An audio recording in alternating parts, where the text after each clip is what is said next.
Você já parou para pensar se o estado de bem-estar social realmente ajuda os pobres? Hoje eu vou dar uma resumida do capítulo do Manifesto Libertário sobre o estado de bem-estar social, a pedido de um amigo meu no comentário do último vídeo sobre inflação e escassez. E bom, o estado de bem-estar social é uma daquelas ideias que os burros acham boa demais para ser questionada. Olha só, o governo tira dinheiro dos ricos e entrega para os pobres em forma de serviços públicos, auxílios, subsídios, como se fosse um Robin Hood moderno. Mas, na verdade, isso é só uma historinha para enganar imbecil. E nesse vídeo eu vou falar a verdade. O estado de bem-estar social tão celebrado pelos progressistas, políticos e economistas keynesianos, na prática, não tira dos ricos para dar aos pobres, ele tira dos pobres para sustentar os ricos, no geral, tira de todo mundo para sustentar a si mesmo. E eu vou provar esses pontos. Bom, primeira grande mentira é de que o governo é um mecanismo de redistribuição de renda das classes altas para classes mais baixas. Na teoria parece bonitinho, impostos progressivos, Estado generoso, justiça social, mas na prática o que nós temos é um sistema de roubo institucionalizado, que usa o discurso de caridade como uma cortina de fumaça para proteger seus próprios interesses. Sabe para onde vai boa parte do dinheiro que você paga em impostos? Para contratos militares bilionários que enriquecem empresas com conexões políticas, para subsídios agrícolas que favorecem os grandes latifundiários, os pequenos ficam de fora, é claro, e para obras urbanas que renovam bairros pobres, demolindo casas para construir apartamentos que eles nunca vão conseguir pagar. Isso que o Rothbard escreveu, mas que hoje em dia ainda é gasto com fundão e até com coisas pessoais dos políticos. E tudo quem é obrigado a pagar é você que é roubado. Você que trabalha, ganha seu dinheiro suado e é obrigado a pagar por esses lixos que o Estado entrega, porque o Estado ele só rouba das pessoas para se sustentar. E ele dá falsos serviços sociais e serviços públicos ruins, porque é um monopólio estatal, para disfarçar como uma cortina de fumaça o seu roubo. Só para começar.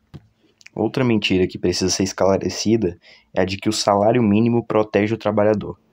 A verdade é que o salário mínimo não garante o emprego de ninguém. Ele só proíbe por lei que alguém seja contratado por menos do que determinado valor. E se o empregador não estiver disposto a pagar aquele mínimo, ele simplesmente não contrata. E o resultado disso é desemprego. E não é um efeito qualquer, é um impacto brutal, principalmente nos mais pobres e vulneráveis. Alguns dados mostram que o desemprego entre adolescentes negros nos Estados Unidos passou de 8% no pós-guerra para mais de 35% depois das legislações do salário mínimo. Isso é pior que a taxa geral da Grande Depressão nos anos 30. Agora me responde, se é um sistema que ajuda os pobres, por que ele os empurra para fora do mercado de trabalho? Outra mentira vendida como um avanço social é a educação superior estatal. Mas, de novo, quando você segue o dinheiro, a história muda. Quem de fato consegue entrar nas universidades públicas é geralmente quem já teve melhor formação básica, mais estrutura familiar e condições econômicas favoráveis. E quem financia essas universidades é todo mundo, inclusive pobres que nunca vão estudar nelas. Ou seja, o pedreiro, o vendedor, o garçom, todos eles bancam a faculdade gratuita de quem vai virar juiz, médico ou engenheiro. Isso não é redistribuição de renda, isso é roubo legalizado de cima para baixo.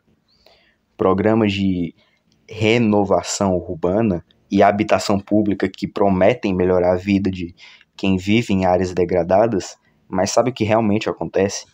Casas de indivíduos são demolidas, os moradores pobres são forçados a se mudarem para lugares mais distantes, superlotados e com menos oferta de moradia, e no lugar surgem projetos caros, condomínios subsidiados para a classe média, benefícios para construtores e para sindicatos da construção civil.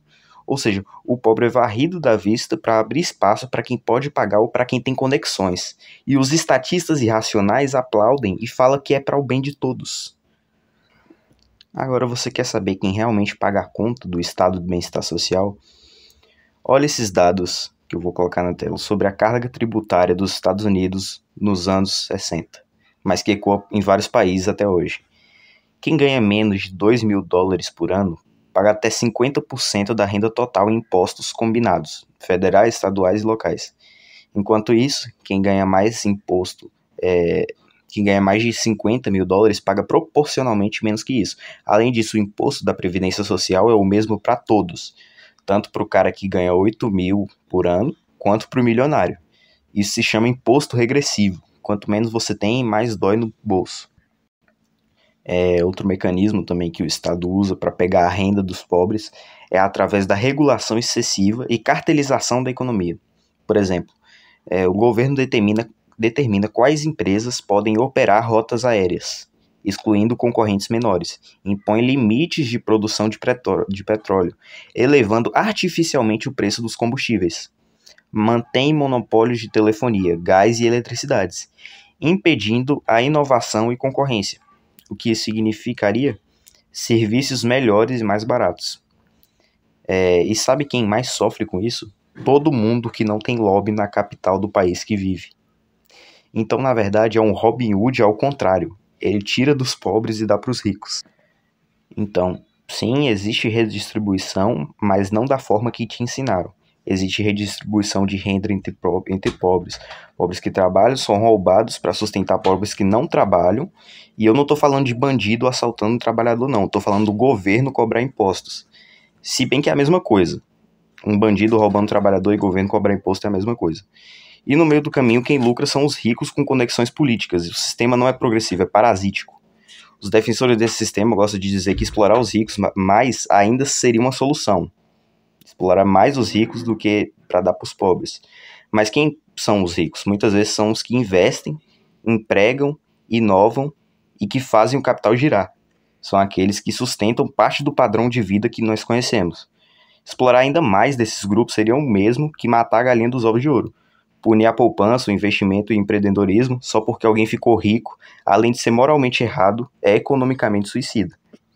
Então, resumindo tudo, o estado de bem-estar social é vendido como um sistema que ajuda os pobres, mas na prática ele faz o contrário.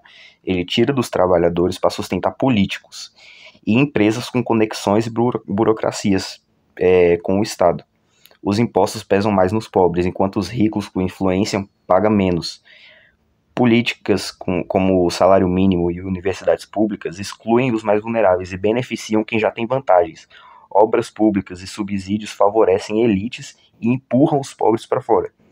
O sistema não redistribui de forma justa, ele concentra poder e recursos, mantendo os pobres dependentes e os ricos protegidos, porque é a única coisa que o governo sabe fazer.